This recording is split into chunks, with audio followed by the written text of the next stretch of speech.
by the same amount as taxes, then the budget will be balanced.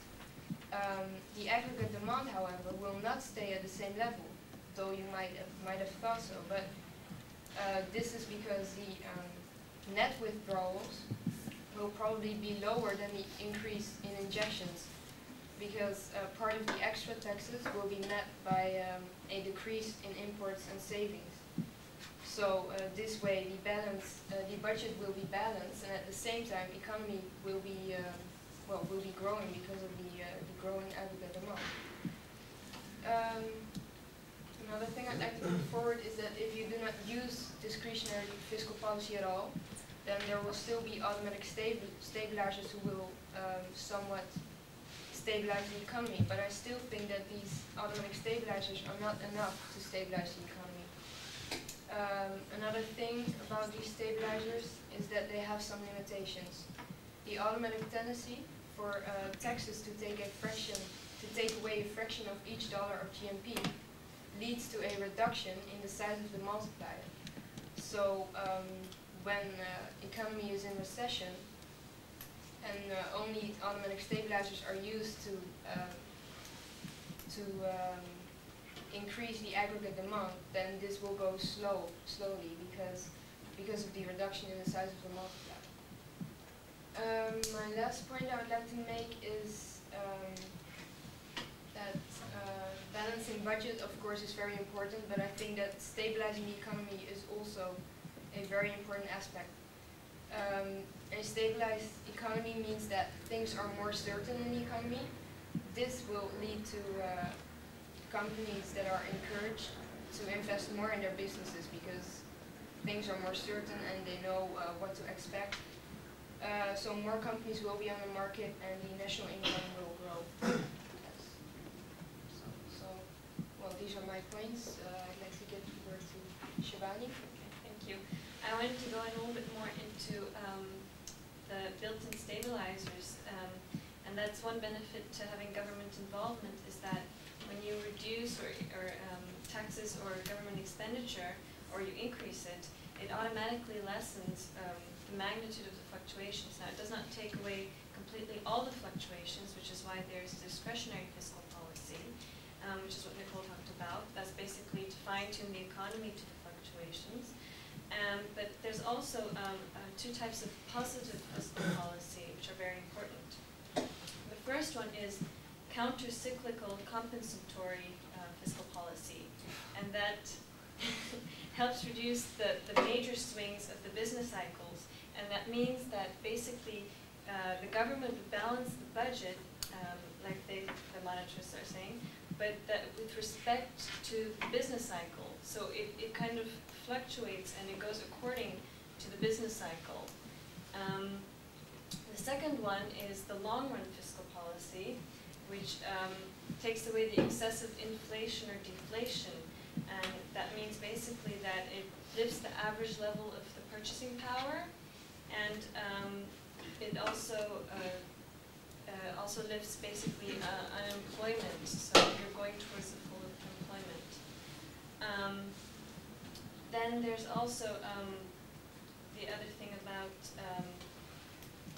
government expenditure, and I say it's easy to use government expenditure to change the swings of the business cycle, because you can put the money into certain projects. So you can take a select project that you want and put the money into that.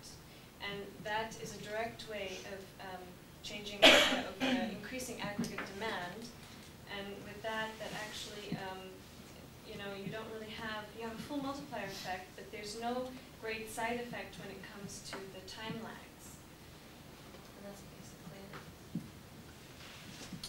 Yeah, what my partner said, fiscal policy is stables the business cycle more than otherwise by controlling aggregate demand by government interventions through taxes and government expenditure.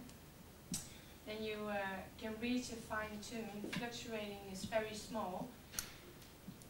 In the phase one of the business cycle, the unemployment goes up, is very high, and the investment is very low. The prices are high, and and the consumption is low. In phase 3, the unemployment is very low, and the investment is very high, the prices are low, and the consumption is very high. What we fiscal policy tries to do is get phase 1 and 3 as closely together, and it can stabilize. Fluctuations between phase 2 and 3 fluctuations between the two phases, 2 and 4, make a stable economy. At the beginning of phase 2, you can put the government down or taxes up. And at the beginning of phase 4, you can put the government expenditure up or taxes down. Fiscal policy can fluctuate then by government expenditure and taxes, achieve a level of national income that the government wants. So completely stable growth of demand can never be achieved otherwise. Forecasting techniques are improved and measured and used, which follow the minimum time lags. And then I will try to draw a conclusion. What basically you are saying is that the economy is self-regulating and that we shouldn't interfere at all. But what we are saying is that the economy in the long run may be self-regulating, but in the short run the prices are sticky and the wages are sticky, and that because of a lot of conditions within the real world, and that's why we should interfere and increase aggregate demand in a recessionary stage.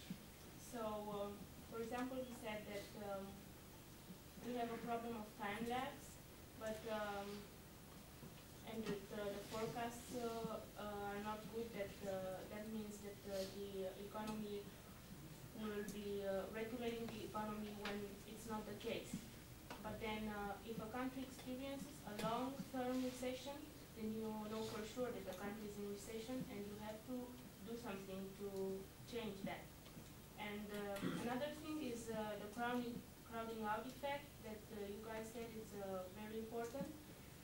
We think that in some sectors of the economy, even if government increases its expenditure, this will not affect private investors or private expenditure, because this might never exist. Like in a very poor country where a recession is for, let's say, at least 10 years, there are sectors in the economy where there are no money to be invested, so the government has to do something about it. They have to invest money, and they can also help private investors to enter that sector by reducing taxes. So what basically we are saying is that the economy can not function by itself. We have to do something about it. Well, to get back on that straight away, I think the economy can function by itself very well. Because, I mean, you're right on one point that if fiscal policy would really work, then the fluctuations would be much smoother than when you let the economy regulate itself. But the thing is, fiscal policy does not work due to unpredictability of the economy and due to the time lags of implementation, that these problems make the fluctuations, when you use fiscal policy, they make them even higher. That's why everybody is using fiscal policy in the world. I mean, each No, government. not anymore. What do you mean not anymore? Yeah, it was. yeah, but with forecasting techniques, you can What do you mean not short the anymore? time lags a little bit, and you can predict the time lags a little bit more. At the end of the whole process, the time lags don't have such a great side effect on the final result. Well, that's your opinion, you know. But my opinion is also when, let's say, for example, the economy is picking up and it's moving into a recession, you never know how long it will last. That's the thing. It might be just a short recession, which only lasts a few weeks or a few months. There is no Then, recession for 3 weeks. well, of course there is. Of course there is. How can you change the variables in 3 weeks? No, but then it regulates itself and it goes up again after, let's say, a few months. There But is- you don't know how that can, before. How can the economy regulate itself? How can it do that? Because I was talking about prices that are sticky, and then about wages. Like the contracts are made on a basis of 1-year contract. So you can't reduce the wages in 3 weeks. No, but the government shouldn't do it. But it's always like this. What does not work is being replaced by something else which works. You know, that's how it is always in the economy or in nature. You know, everything which does not really work. What if it works? Well, I don't think so. Well, we have proofs in the world that it works. I mean, governments are using fiscal policy. Well, they are doing it with France, aren't they? So what? Yeah, you said that. You said that the government should invest in the improvement of forecasting techniques. Okay, that's right, but nobody can predict the natural disasters or the crisis, like the crisis in Asia in '97 and the USA in '29. And you said as well that it's possible to have a fiscal policy and a balanced budget. Okay, that might work when the economy is booming, but when you come into recession, that means that you can't have a balanced budget with a fiscal policy when the economy goes into recession, because we will have to pay more after if it doesn't work. You know what I mean? That's also one thing in France, you know, they just started. Of course it's going well right now, but I don't think that in the long run this will be as it is right now. Why should we think in 20 years? I mean, we need food now. Well, but that's not the right way to think. You should always think into the future. Don't live for Just the die yesterday. now and then maybe 20 years you live okay. No, but even the budget deficit, I mean, you can't use fiscal policy to reduce them. I mean, this is your goal. You say that budget deficit, they should, by the end of the year, you shouldn't have this. But in a way it's impossible, and in a way you can use fiscal policy to reduce them. So it's a good tool. To reduce what? To reduce the debt? Budget deficit. Well, of course, it might work. That's what I'm saying. If it works, it's perfect, you know. But I don't think it will work. To be realistic, you know, that's the thing. And also, as she focused, Nicole focused a lot on tax changes because they are more. She said they can implement them faster than government expenditure. But as I said before, tax changes, in my opinion, are very unpredictable because if you lower the taxes, and the extra money, like a big part of it goes into savings rather than into the economy again. So it's withdrawn. So the multiplier is If you not lower that high. taxes, you can always attract investors, so money are being injected into the economy. On the other But hand, the tax changes are not quick, because this is only once a No, year but that just, tax changes can change, and that's in the budget. yeah, I just put it forward in contrast with government expenditure. I mean, government expenditure has much longer time lags than taxes. So if you focus on taxes, then you'll have shorter time lags than if you also use. The taxes are not always effective, because you got saving on the import. If you get extra disposable income, Spend it on imports. yeah, you can spend it on imports, you can put it away on your savings. So No, taxes. but if tax changes are on the long run, then people will probably do change their consumption, because if it's only Probably, you said. See, that's again the point of unpredictability. okay, if it's on the long run they will, but if it's on the short run and they think it's temporarily, then they will use parts of their savings to pay for the increased taxes. But if it's on the long run, they will probably, no, they will. The whole economy is unpredictable anyway, so what we're trying to say is that fiscal policy can stabilize it a little bit, and we think this is the best technique to stabilize it instead of the other policies. You never can predictable economy. Yeah, That's not possible. that's our point. So if you cannot predict it, Yeah, I know, but with you can try any and control it. policy, but you try to control it and make it fluctuate as fluent as possible. And we try to say that fiscal policy. what happens if you are in a recession Yeah. like for 20 years? Exactly, that's what I So want. you have to do something. I mean, okay, in the long run, maybe 100 years, you might be self-regulating. But After 100 years, it's too late, of course. I mean, you just cannot simply wait for it to change suddenly. You have to do something about it. well, I agree with that. But the thing is, what we're saying, that you really have to be careful with getting too much of a budget deficit. You really should try to avoid this, because if the budget deficit gets bigger and bigger, you cannot recover from this in the long run. This will take years. So Yeah, you might use policies, okay, but don't overdo the budget deficit. no, but you can do it with other policies. You don't have to get a really high budget deficit if you just have a small budget deficit and then recover it again. But what is your problem with budget deficit? Because America and Canada have very high budget deficit and the life budget is very good there. Well, I think it's quite clear that you should avoid owing money to people. That's, you always... You can't prevent that anyway. If you've got a deficit, you will have to pay it one day. You pay interest. Yeah, but you... You will always pay interest all your life, even if you pay for a car or for... But you're the government, so you can afford it. Yeah, but the thing you will is... have still to pay for it. You will have to pay for it. Yeah, you pay for it, but in the meanwhile, you can help with it to improve the standard of living, which is why what we're trying to do everywhere. But the thing is, when you have a budget deficit, in the... Sorry, I have to stop you guys. I think that fiscal policy could work. Yeah, and you guys think that it won't. Well, I agree with them. I definitely agree with them. Because fiscal policy, okay, you rise government, you can do that, but I think it's very short run. I think you do it on a short run because, yeah, it's rather short run rather than a large run. It's difficult to predict the size of the multiplier. It has big time lags, and there are unpredictable events that could happen. And if you get an unpredictable event, the whole fiscal policy problem falls away. And yeah, of course, yeah, like he said, when you're using fiscal policy in a recession, it takes time before it starts working.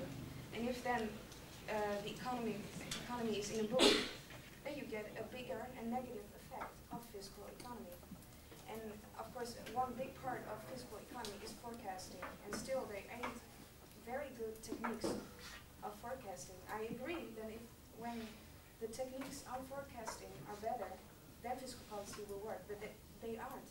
You cannot predict what's going to happen in the future. You just can't. And yeah, well, that's my point. I just agree with them. And also the time lags. You have a period before. you have time. You need time until you recognize the problem. Then you have to take actions. It takes time. Then there is a time between taking the actions and really getting results.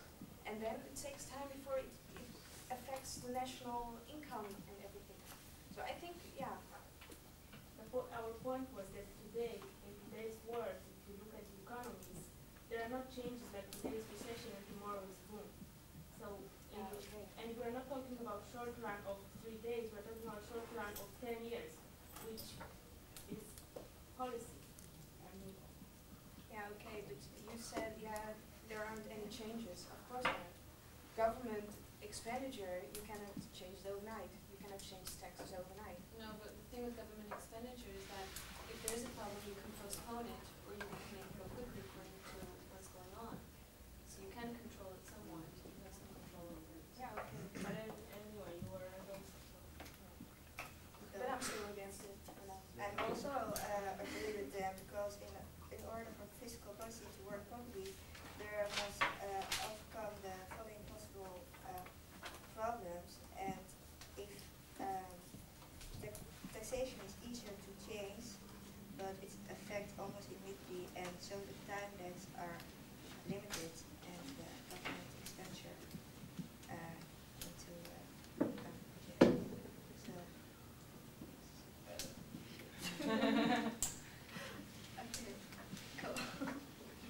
Okay, thank you, people.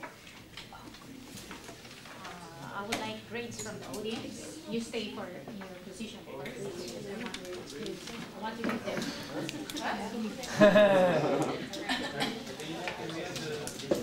No, I do not.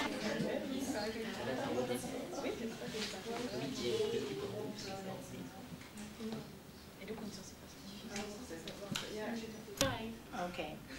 Did you see the okay, yeah, because okay.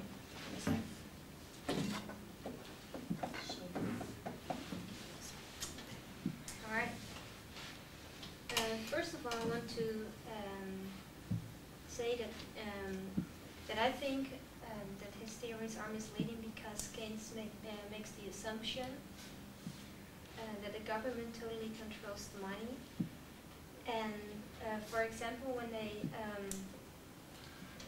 want employment to rise, they borrow money from the central bank to increase their own government spending.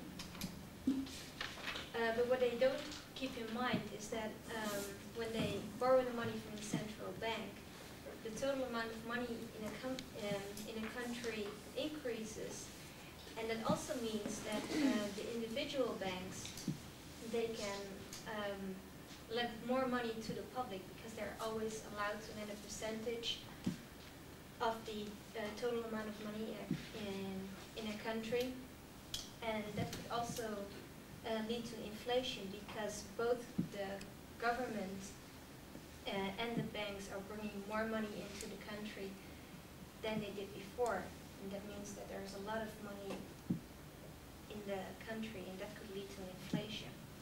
Another point that I have is that if the government tries to increase government spending, they can also do that by issuing treasury bonds. And it could be that those treasury bonds, that they become mobile, and people think when they think of these treasury bonds, they think as if they are insurances. So they actually think that those treasury bonds are money. For example, if I owe someone money, I just give them a treasury bond as an insurance that I will give them the money. So what happens is that those treasury bonds will function as if it was money, but actually is not. And then when people are starting to collect those treasury bonds, the government will bring more money into the economy as well. But also the treasury bonds are functioning as money, and again, that might lead to inflation. And I still have another reason why Keynes' theories are too simplified, and that's Keynes also says that it's important to increase the investments that a company does, and that they can also do that by controlling the interest rate. When the interest rate is lower, it's easier for companies to borrow money, and they can use that to do their investments. But what he doesn't realize is that most companies don't borrow money to do their investments, but they actually use the money of their own cash flows to do the investments.